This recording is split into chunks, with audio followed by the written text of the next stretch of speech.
Good evening. My name is Christy Rendon, and thank you for tuning in.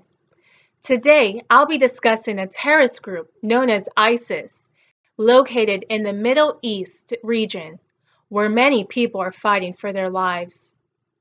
The world has their eyes on ISIS and fears what their next move will be. During my video, I'll be analyzing different networks such as CNN, Fox News, and local networks located in the Middle East. Sit back and relax as I'll be covering different theories and concepts, such as framing, agenda setting, and the elaboration likelihood model. Terrorist groups have formed in the Middle East, creating hate and despair. A worldwide terrorist group known as ISIS, which stands for Islamic State of Iraq and Syria. ISIS has become public to the media by being disobedient to civilians and the government. ISIS has made their type of control known to the entire world by performing deadly acts to their own people and other countries. They use the media to show the type of power they have and how they're not afraid to use it. They publicize their religious beliefs and will behead others who disagree with their beliefs and disapprove of their actions, including competitors and people of their own blood. ISIS is known for many disastrous events that have covered over the years, starting back in 2003. In 2011, Syria's civil war broke out in the Arab Springs. The purpose of the war was to symbolize a peaceful uprising against Syria's president Bashar al-Assad. Ever since then, deadly acts have escalated and destroyed cities along the way. The current leader of ISIS is Abu Bakr al-Baghdadi, nicknamed as the Ghost, who is known for thousands of deaths of civilians in the Middle East, and it's the world's most wanted man. A reward has been publicized up to $25 million after his injuries during an air raid, hoping to capture him and stop his terrorist acts. I want to share with you a few concerns or questions I had while conducting this research. First, how is CNN and Fox News highlighting important topics about ISIS to capture their audience? Second, how do American networks and Middle Eastern networks frame ISIS? For my analysis, I began to compare American networks with Middle Eastern networks, understanding what each article highlighted and how they wanted me to think about ISIS. When I looked at networks from the Middle East, such as the Syrian Arab News Agency, I began to notice how the writers refer to ISIS compared to CNN and Fox News. During my research, I selected 4 articles from CNN, known to be more liberal, 2 articles from Fox News, known to be more conservative, and 6 articles from the Middle Eastern region, such as Iraqi News and SANA, known as Syrian Arab News Agency. As I reviewed articles from CNN and Fox News, they immediately have videos of women and children wounded from bombings that took place in Syria by ISIS.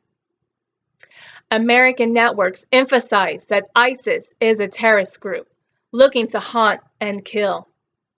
In contrast, Middle Eastern networks don't show any graphic photos revealing attacks that had taken place in the region.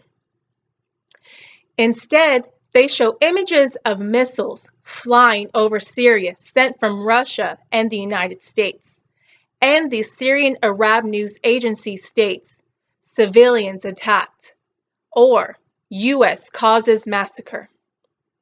This is a perfect example how the media frames news coverage about ISIS, depending if you look at American networks or Middle Eastern networks.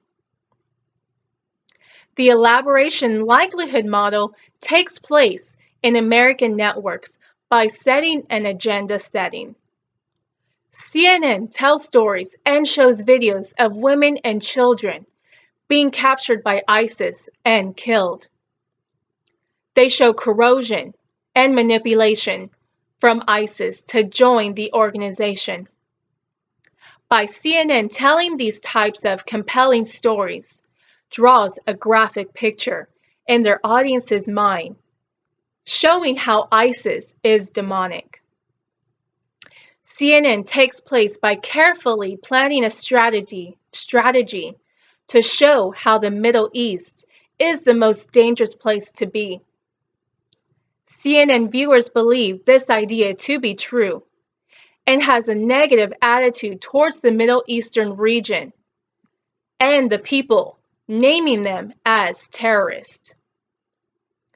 Overall, Middle Eastern networks and American networks write as many articles on the same subject to persuade the audience to create their own perception on the topic. The Middle Eastern network, such as the Syrian Arab News Agency, reports U.S. airstrikes as a massacre, striking innocent civilians.